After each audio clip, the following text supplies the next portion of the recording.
An hypocrite, the father of medicine, whose Hippocratic oath is taken till date by aspiring medical doctors. He once told us that desperate diseases require desperate remedies. So if we have seen, Rufai, that the road we have been going is leading us to no destination, is leading us to poverty, to disintegration, to lack of communal harmony, to interreligious crisis, must we continue on that path to perdition? I say no. God bless you. Constitution review. We have been on this thing since 1999. We review Constitution, we come back to it. We review Constitution, we come back to it. To the extent that some people have argued, like, trying to remember the name now, you know, quite a number of persons have argued. Yeah, I'm trying to remember the name of Alhaji Buba Galadima. He was on this program recently. He said, look, the problem is not constitutional review or amendment. The problem is with the people. It is our attitude. You can review the Constitution from now till the end of eternity if you have the kind of persons that go into leadership positions, that go into politics. He says that the Constitution will never work. Do you agree with that view, or you think that there are certain urgent areas of the Constitution that should be prioritized for amendment? Well, the human element is there, like my elder friend Buba Galadima said, but that is not really the issue. The issue is not about amending the Constitution. I've said again and again that you cannot amend a bad document. A bad, illegitimate document that never proceeded from the people through a popular plebiscite or referendum can never be the product of the people.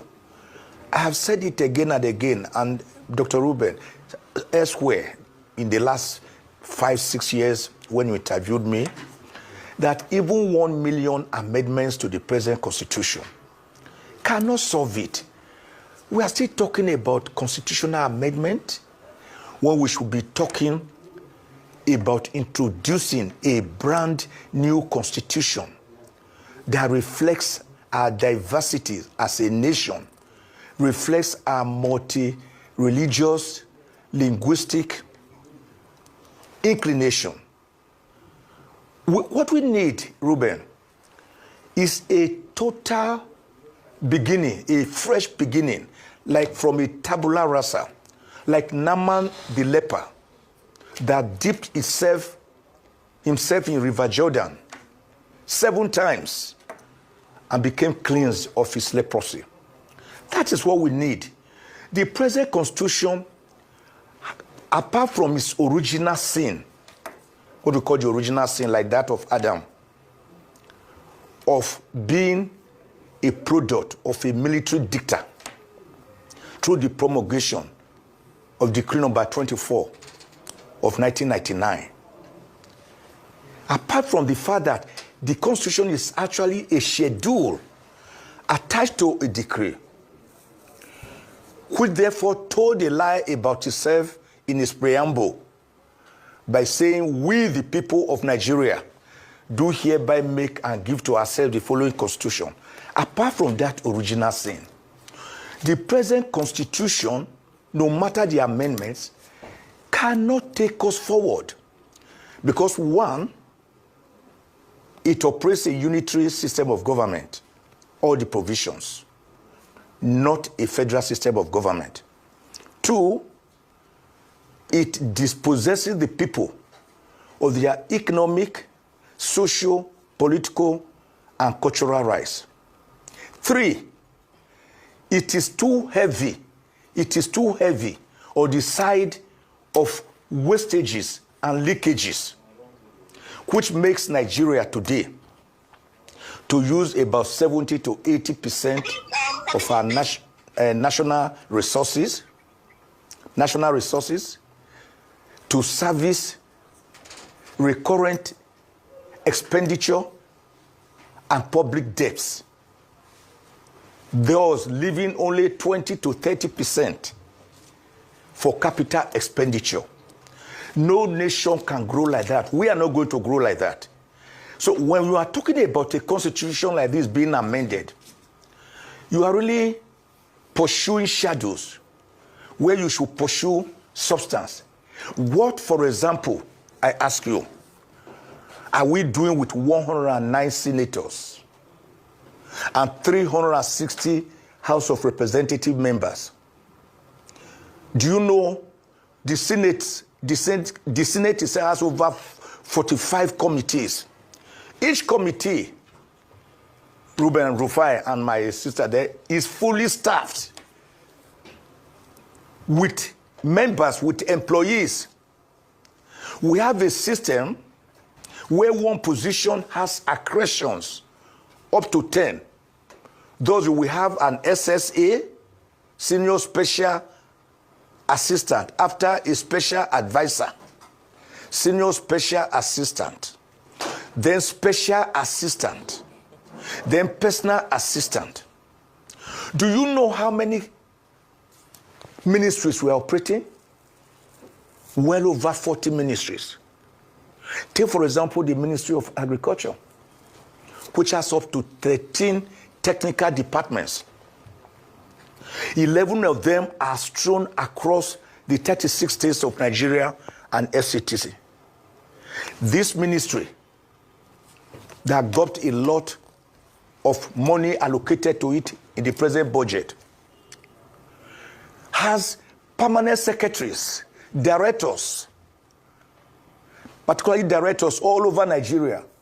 A Ministry of Agriculture that some weeks ago called for prayers. They called for prayers against hunger, against famine. Okay, sir. Do they operate even a fish pond? Okay. Do they operate one? Do they operate one acre, one plot of land? Do they maintain? Yes. And go back to the pre-January 15, 1966 parliamentary system of government that we operated, such as we have in the UK, in Canada, in Australia, in New Zealand, in Germany. Why? Because it is more aggregative. While the presidential system is majoritarian, winner takes all. But in a parliamentary system of government, it is the political party that goes around campaigning, not individuals spending billions. Of course, the next election is going to be about trillions. I can assure you, not billions. Political party goes about selling its program, its manifesto. And when they get to the center, at the center to form a parliament, it is the party with majority that forms the government. And in forming the government, the prime minister emerges from the party with majority. And all the ministers are again appointed from the parliamentarians themselves. So the whole cabinet, including the prime minister, are responsible to parliament. And once they pass a vote of no confidence, the prime minister goes away. And at the lower level, at the regional level, you will have premier. So we are thinking that the present six geopolitical zones should be made subnational groups that can give us a better federal system of government. Okay, Dr. Zekome, you know me to be a very big realist.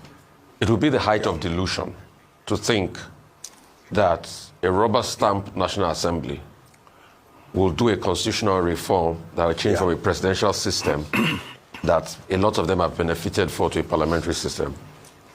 It will be the height of delusion, not this National Assembly. They might decide to surprise me, but not this National Assembly. But I like to look for low-hanging fruits. How can we quickly happen electoral reforms? Because see, I keep touting this fear. If we don't have electoral reforms in 2027, what happened in 2023 will easily happen. how can we push that all those INEC guidelines that they said was not justiciable in the last election, after the election, we can make them laws? Quick wins on electoral reform. At least if you can push that before the next elections. Because I even doubt, we're already in 2025, half year. If they do the rigmarole, push the bill for 2026, we might have the debacle like President Buhari, where he kept on saying they didn't put East properly and was, and he was turning us back and forth in 2019 to sign electoral reforms. So the viability of a president signing electoral reforms in an election he will participate in is very low already. How can we push for those electoral reforms?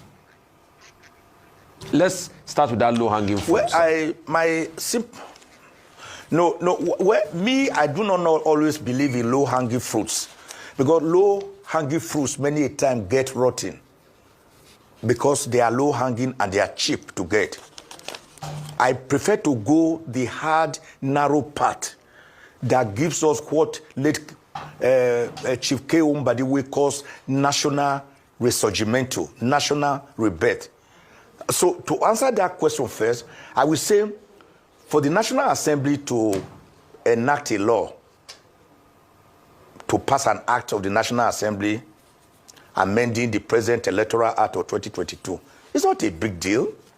They have all seen the problems we saw, beavers, electronic voting, and the rest that were the Supreme Court said were not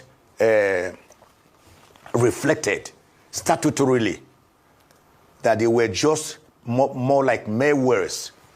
What is difficult, if they are really representing the people and they want an electoral system that is as clean as a whistle, what is difficult in amending that?